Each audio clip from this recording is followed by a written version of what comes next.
Hi there and welcome. This is John Crow here. We're live again here on YouTube here tonight, and I just said I'd make another wee video here. I'm in my own kitchen here, as you can see. So we're just going to have a general chat. It's not going to be too much cooking tonight. It's just going to be a general chat about the unwritten rules that you need to know as a professional chef in the kitchen. So what I'm going to do here, just as kind of a lead into this here, I'm just going to make some scones. We're going to get them on. So it's going to be light and breezy. We're just going to chat there as we kind of make the scones. So what I have here is I have 300 grams of self-raising flour. I have then about 10 grams of baking powder. I have about 25 to 30 grams of caster sugar. I have about 62 grams thereabouts of some margarine, and I'm using some buttermilk. So I have about 125 milliliters of buttermilk. Sometimes it might take a little bit more, so I have a little bit more on the side. I have my ring color here on the back, and I have a little bit of flour here as well.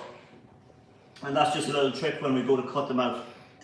So I've kind of pre-sieved the dry ingredients, shall we say, which is the flour, the baking powder, and the caster sugar into there. What we're going to do there now is I have my margarine. So I'm just going to break my margarine into lumps here. And I'm going to start off here, and we're going to start this conversation. Like I said, not much cooking tonight really. This is kind of going to be a short one. We're talking maybe half an hour, 40 minutes at the very most. And we will make a start. So, unwritten rules as a professional chef working in the kitchen. Getting to know the lay of the land, where everything is in the kitchen. And that's something every chef is going to do hundreds of times maybe, because when you go to a new place, you don't know what it is. Where is the pot? Where is the strainer? Where is the sink? Where is the fridge? And that's something that you just have to learn over and over again, but you got to learn quickly. Because kitchens can be not very unforgiving places, so you really need to take it in. You know, you'll get grace for a couple of days there, but realistically you need to be on the ball when you start a new place. You need to remember where things are, but don't be afraid to ask. You know, when I worked in kitchens there, I don't mind somebody asking why. It's really important there, if you don't understand the process or you don't understand what is happening, that you ask. If you're ever unsure of anything, ask. But we'll see as we go along in my list here that sometimes you can ask too many questions or ask too many times, and that can be a problem. Okay, which leads on to the next part. Unnecessary questions are not welcome. Okay, so what I'm doing here, I'll just cut back here for a second. I'm working the margarine through my fingertips, so this is about the fingertips here, and I'm lifting up as well. And what that's also doing is that's going to create air. You're aerating your item, or aerating your product.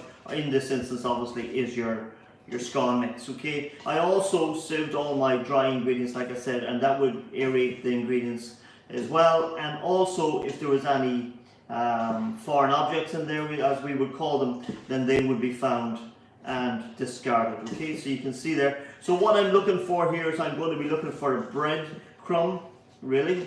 Okay, so the mix is still dry. It hasn't started to come together. No dough. Sometimes if your hands are very warm, then you can kind of, at this point, even using the butter, you can end up with a dough, and then we have problems. It's no good to us. Okay. So unnecessary questions are not welcome. So if you know, for the 100th time, if you asked, I breadcrumbed the croutons yesterday, do I have to breadcrumb them again today? You know, you don't need to answer. You know, I don't need to answer that. The answer is yes. If you have a process, there is a process to doing something. If you do it once, that's the way you do it. You've been shown. Don't keep asking silly questions like that, because it gets tiresome really, really quick. Okay, personal tools are very personal. So, like I say, if you're a doctor, you'll have a stethoscope. If you're a plumber, you'll have a wrench. If you're a chef, you'll have your own knives. And they're my knives. They're not your knives, they're not anybody else's knives. They're my knives. I use them. I can do whatever I want with them, but don't you touch them. And it's very, you know, it's funny, like, as a professional chef, you should have your own knives. You shouldn't be using somebody else's knives. And you sharpen your own knives. You don't let anybody else sharpen them. You clean your own knives after use. You put them away in your wallet, or you put them away in your knife case. And yeah, you don't let anybody use them. Now, I remember when I was working in London one time, and I seen it was a French chef, and he took somebody else's large cook knife, and I seen him putting it down into a RoboCoupe, and he actually mangled the handle, and then very sheepishly left it back, and there was chaos in the kitchen once the chef found his knife had been used in a RoboCoupe and it had been shattered. So again, don't touch somebody else's knives. It's a no-no in the kitchen. Okay, it's all about mise en place. Mise en place, that is the backbone of a kitchen. Mise en place basically means be prepared for service, or that all your garnishes are ready. Everything that's on the menu that you need to create a dish, or to make a dish, or to serve a dish you have. Whether it be the garlic mayonnaise, whether it be the brunoise of veg, whether it be the 7 garnishes go with the fillet of beef, whatever. Did you have them? You have enough of them for service. And this will always also have been checked by your sous chef or your chef de partie or whoever's running the section, if you're not running the section. But mise en place is the backbone of a kitchen.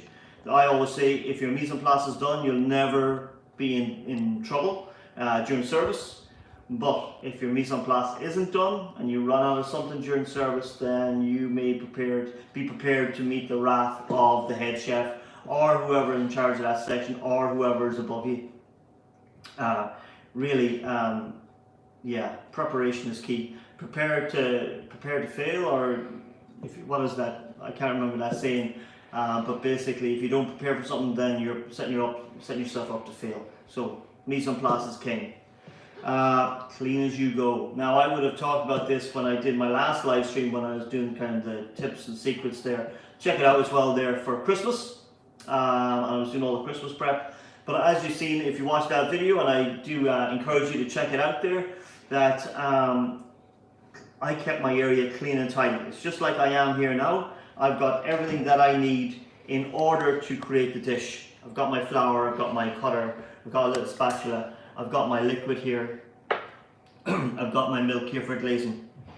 And as we're at this, I'm just going to cut back. I've got my fine breadcrumb there, okay, that's lovely there. So I'm going to make a well in the middle, and then I'm going to add in my buttermilk. So about 125 milliliters of buttermilk there.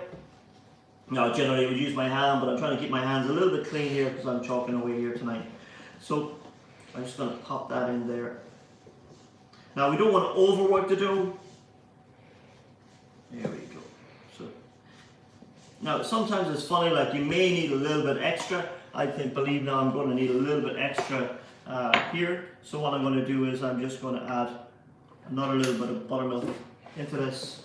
Sometimes if your flour is warm, and this I prepared this flour earlier, and the kitchen is kind of hungry. And I'd just like to thank everybody for joining me here tonight. I know these live streams are a little bit late, but I do appreciate you joining me. And we usually have some good fun and the feedback. Thank you very much for my last live stream that I did and all the feedback, the positive feedback that I got. I do appreciate that. Okay, so our mix is come together there. Again, I don't want to overwork this. Okay, so you can see my dough is there. All I'm going to do is I'm just going to get a little bit of flour. And again, not too much flour, okay, because you're going to be working into your dough.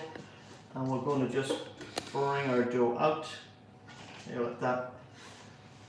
And we're just going to work it very gently. Just enough to bring it together, because we want these to be nice and light. There we go. There we go. And this is, it feels really like the dough, and that's what you want. Again, I'm just bringing it together just enough there so I can shape it. There we go. Easy. And then you always kind of move it about there so it doesn't stick. So we're patting it out. Again there, you see where I have one movement, and I'm going to talk about that there now in a second. So realistically, see I'm just moving, look. I have no excess movement, I'm just moving my cookers here, my counters here, really easy to do. Turn that around. So, secret then, cutter into the flour and down. That's it. Put it out to the side there. Okay. And twist and down. There we go. And this is just nice and breezy here. We're just going to put these on here. There we go. And see they're nice and thick there as well. That's nice. Yeah, like that. Try and get a central one there. Always put it back in the flour there in between. And that just dries the rings, so it stops. See, they don't stick on the inside there because you dry the inside with the flour. Just bring this back here. All my trimmings. And I'll show you a trick at the end then for getting off your excess flour off your hands. So just bring this together. Waste not, want not. We use it as much as we can of it. Pat it out again. Put your flour. Get one more. Off and on. Probably going to get about 9 here out of this.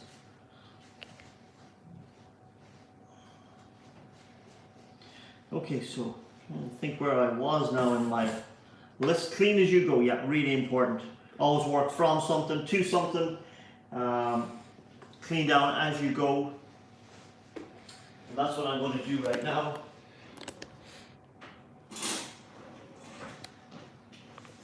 So you can see I have my scones made. I have some excess flour here. And all I'm going to do is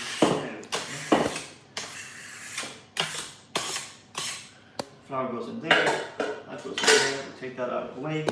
Oh, I'll just show you one more trick there.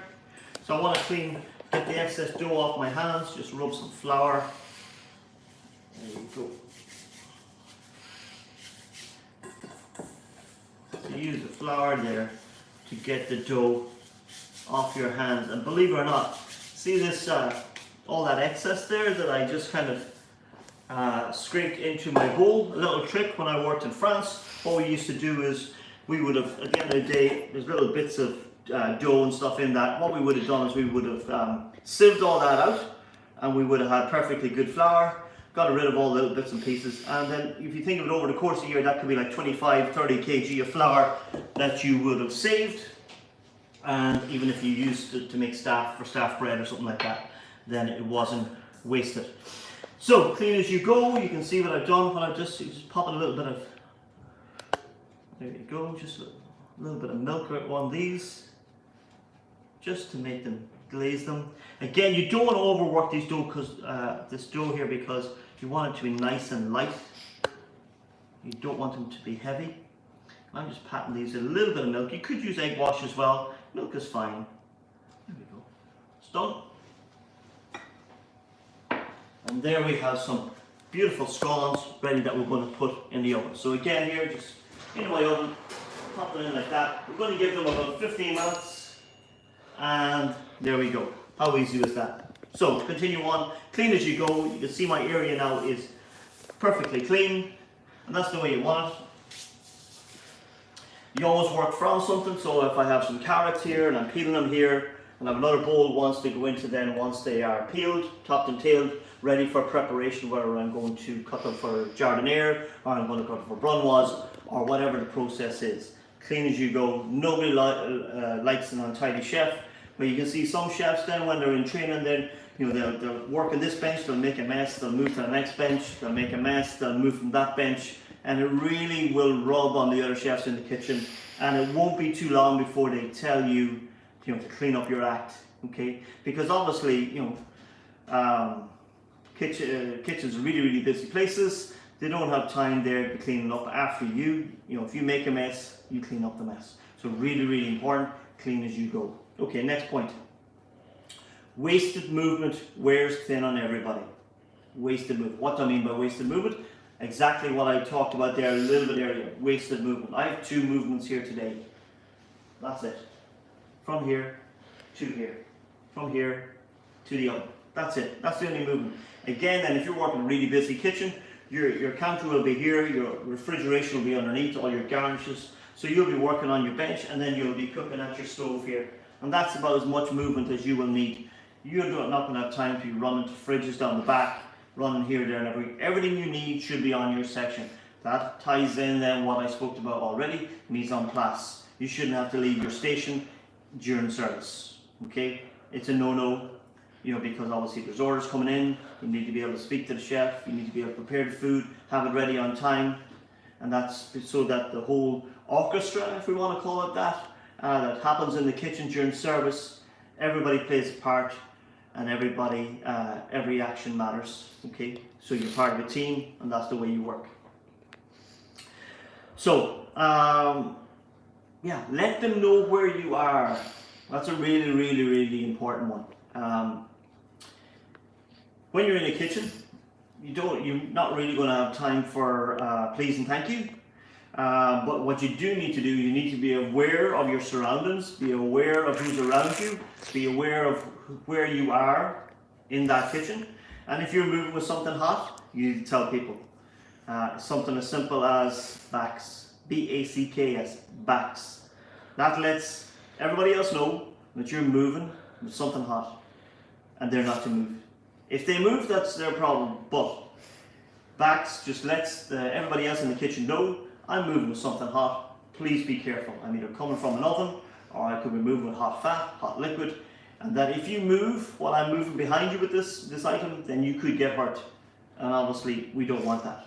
So again, it's short communications, and communication is really, really key in the kitchen, professional kitchen, and that you answer, and I'll tie into that point in a couple of points after this. That communication is key. It's the backbone of the kitchen, and this is part of it. B-A-C-K-S, backs. Use it, or else you will get hurt.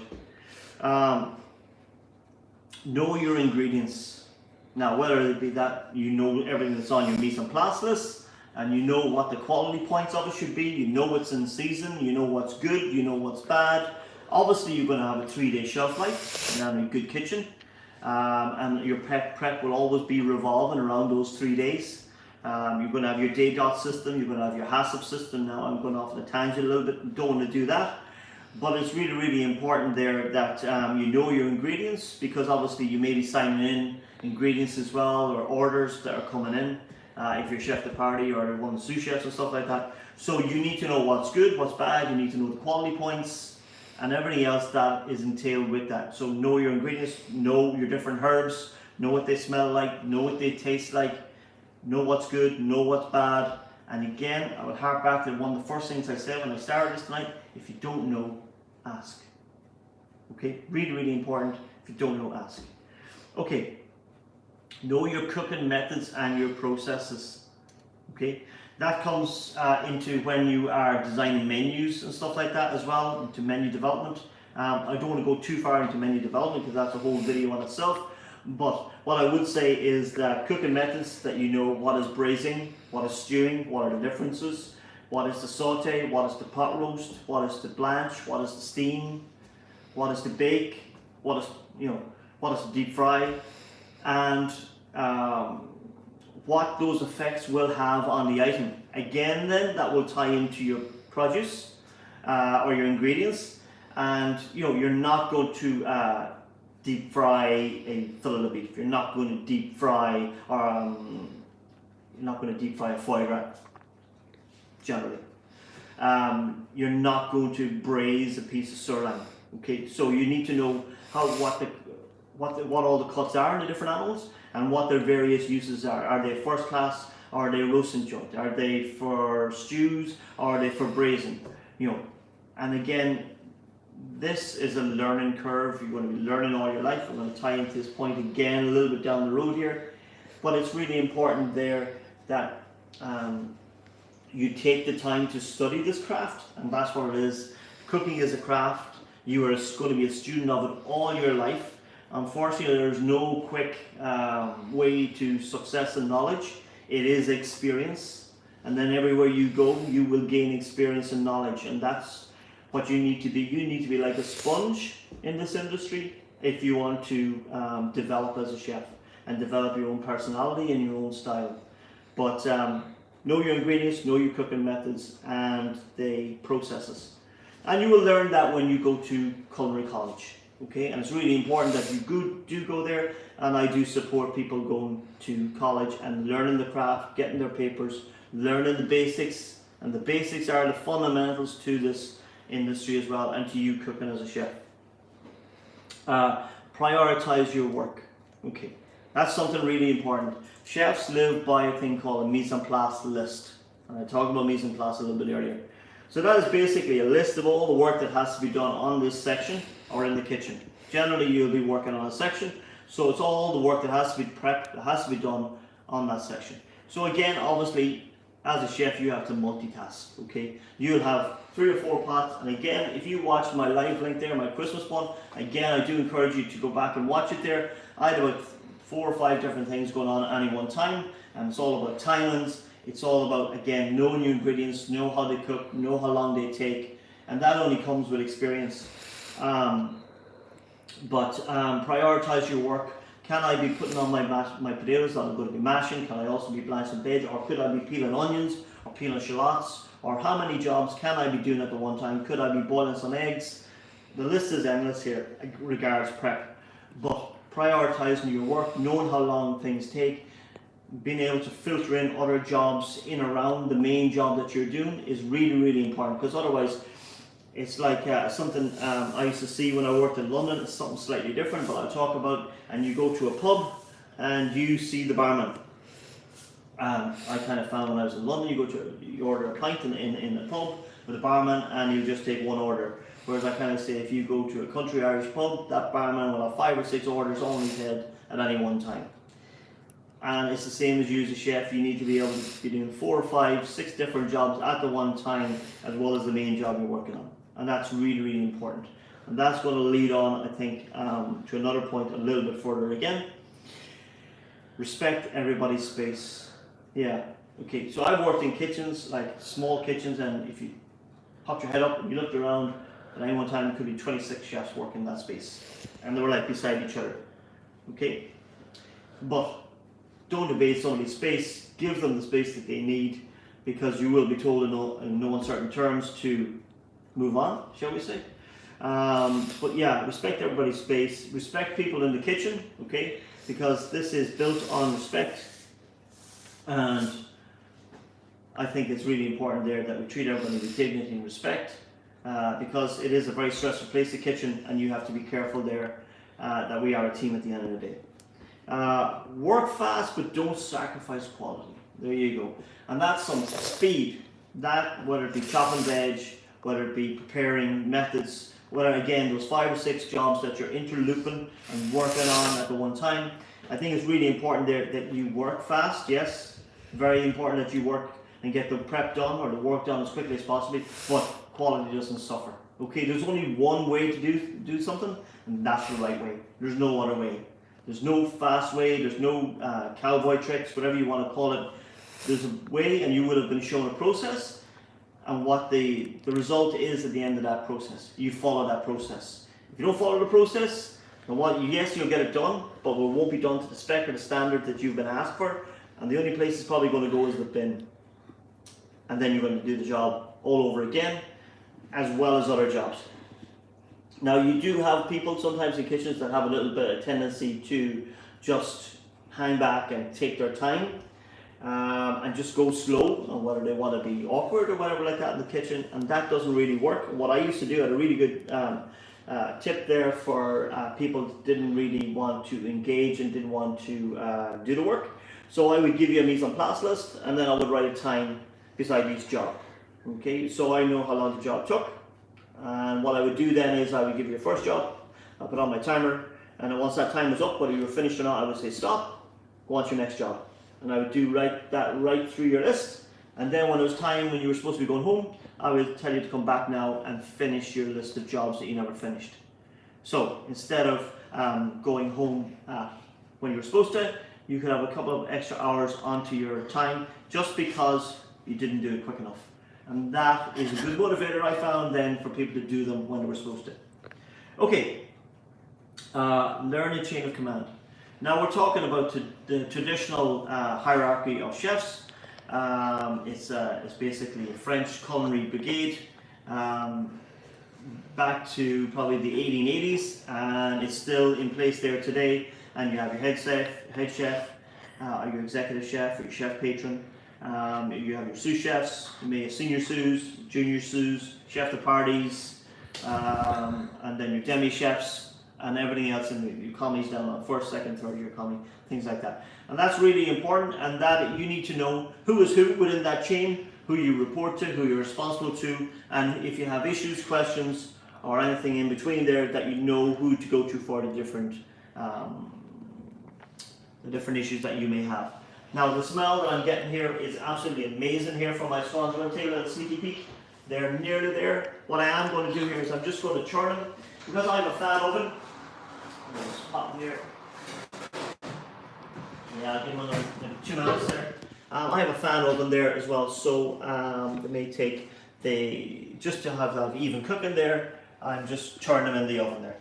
Now, what I want to talk about next then, chain of command we've done, trust is earned, is not given. Yeah, so that's, it is what it says on the tin. You are a team. That's why when I worked in kitchens there, and I still do work in kitchens, you would never ring in the day sick, because you weren't letting the head chef down, you were letting your team down. It's like a football team. That's why you turn up to training on a Saturday, that's why you turn up for the games, that's why you turn up in hail, rain or snow, because it's the camaraderie, it's the friendship, it's the teamwork, the team that you don't want to let down. And a kitchen is a team, and you have to work together as a team in order to produce food for every service, whether it be lunch service, dinner service, and everything else in between. So if you don't earn your stripes, shall we say, and people are always a bit wary then when somebody new comes into the kitchen, that you're an unquantifiable subject, I guess. They don't know who you are, they don't know what you're like, they don't know your mentality, don't know your skill level, don't know what your attitude is like. So you have to demonstrate through just day in, day out, do your worst, do your best, sorry, producing the food to the standard, all those other points that I talked about in the list so far. And what you'll do is you will gain the trust and the admiration, there we go, of all your colleagues in the kitchen, and you'll be accepted as an important team member within the kitchen. There we go. And there we have some beautiful straws there, and these are just amazing here now. And that was really, really easy to do. Yeah, it wasn't difficult. We made them really, really quick. And if we I'll just take one here, and I'm just going to just gently open it here, and you see how light and fluffy they are. And that is just what we want with that was just some butter, maybe a little bit of jam, or if you had clotted cream, and that would be absolutely amazing. Once we finish this live show, I'm going to have one of these. I can tell you that with a cup of tea. So really, really good, really simple recipe. If you go back to the front, the top of this video, you'll hear I've given out the recipe to make these, so you can make these. I made these in 15 minutes to cook, but 4 or 5 minutes to make, so about 20 minutes you've got fresh scones. And you can freeze these as well, so they're fantastic. So we've done the trust. Now this is remain a student, take notes. Now I have a couple of little ring binders there that I have from all my time in different kitchens, and I have a different book for every kitchen that I've worked in, so I've got a lot of books. But take notes, recipes, draw pictures, draw diagrams. It's really, really important, because a chef's repertoire is his recipes. Someday you may have your own business, you may be a head chef, whatever the case may be, and you're going to need recipes. I suppose in the modern era as well, I would generally type them all up, so you have them on your laptop and you can print them off and they're legible and stuff like that.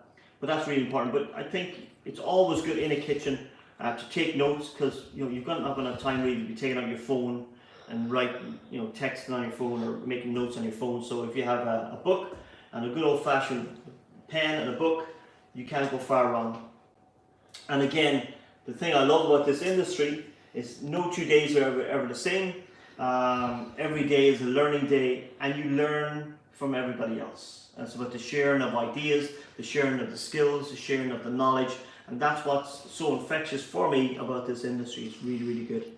And the last thing, I guess, I'm going to be wrapping up this now pretty soon. Don't forget to like, subscribe and share to the channel. I have to get that in Check out all my other videos. I have over 300 other videos there, showing you a range of techniques and skills, both modern and classical.